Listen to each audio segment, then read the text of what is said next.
इस क्वेश्चन में हमसे कह रहा है the motion of a particle of mass m is given by x is equal to 0 for t less than 0 and it has a position given by xt for t between 0 and 1/4 of a second.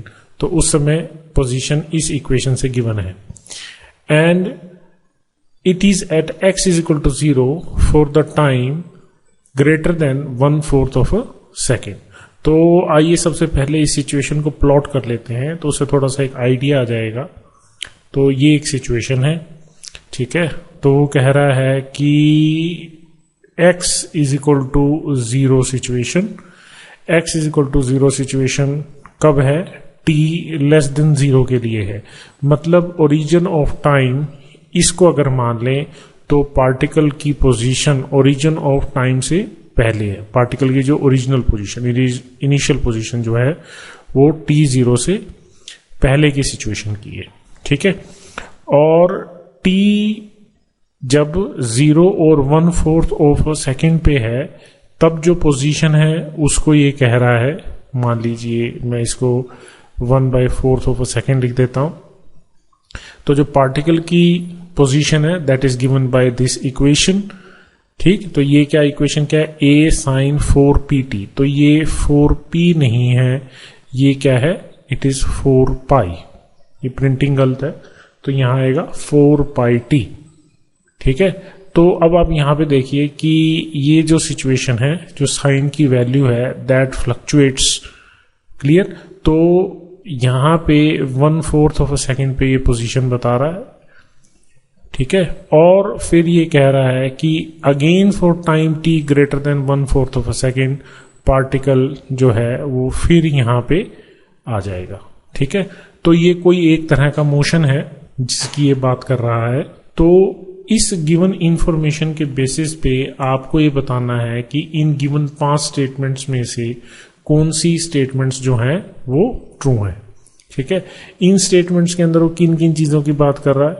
Force की बात कर रहा है किसी एक given time पे, यहां पे वो इंपल्स की बात कर रहा है किसी गिवन टाइम पे, यहां पे फोर्स और इंपल्स इसकी बात कर रहा है, ठीक है।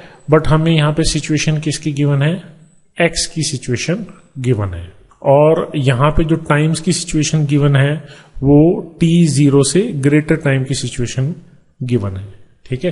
तो सबसे पहले t ग्रेटर देन 0 सिचुएशन के लिए हमारे पास x तो गिवन है, xt that is equal to a sin 4πt, ठीक है।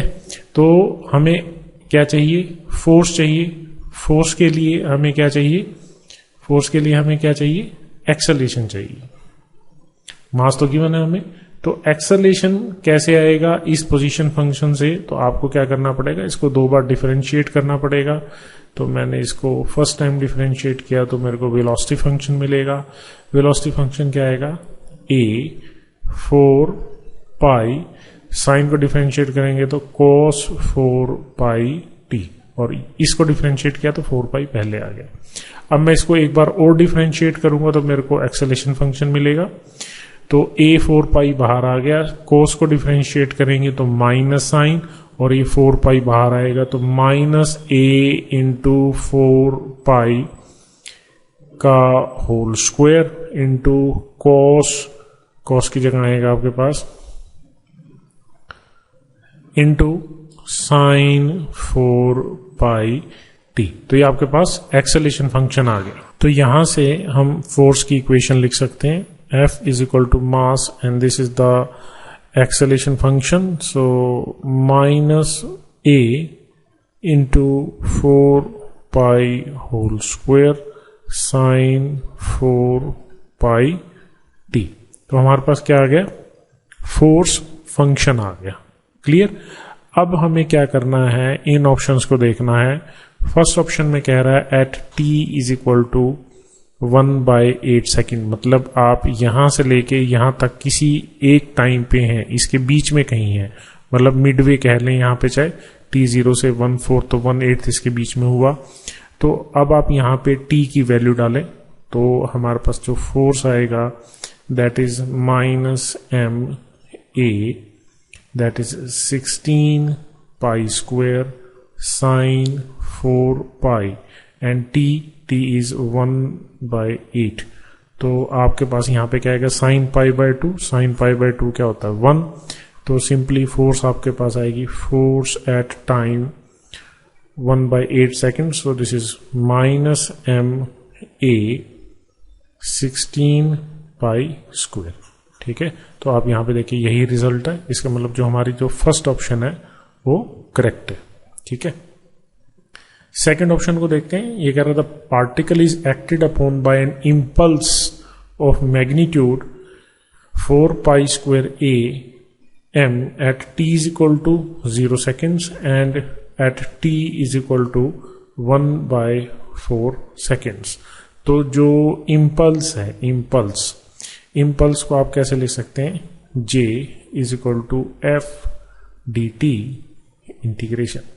ठीक है, तो आप ये लिख सकते हैं.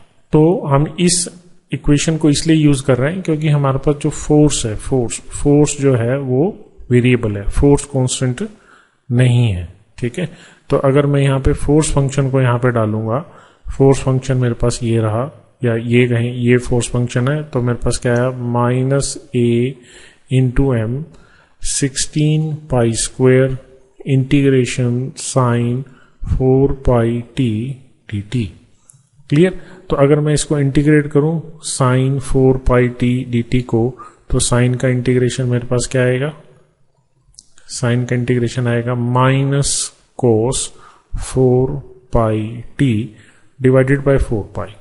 ठीक है, तो ये 4 पाई, एक पाई ये क्या, और ये 4, तो मेरे पास यहां से क्या आएगा, that is equal to minus A M into 4 pi, and this is cos 4 pi T, minus और ये माइनस मिलके हो गया plus, that is cos 4 pi T.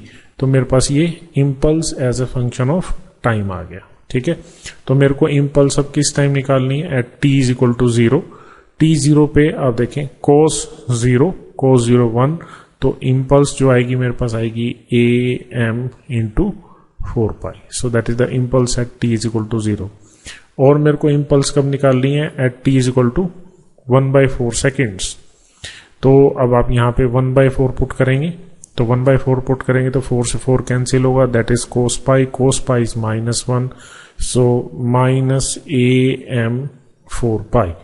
ठीक है, तो मेरे पास इम्पल्स आ गए t0 t 1/4 सेकेंड पे. बट यहाँ पे क्या कह रहा है, मैग्नीट्यूड ऑफ द इम्पल्स.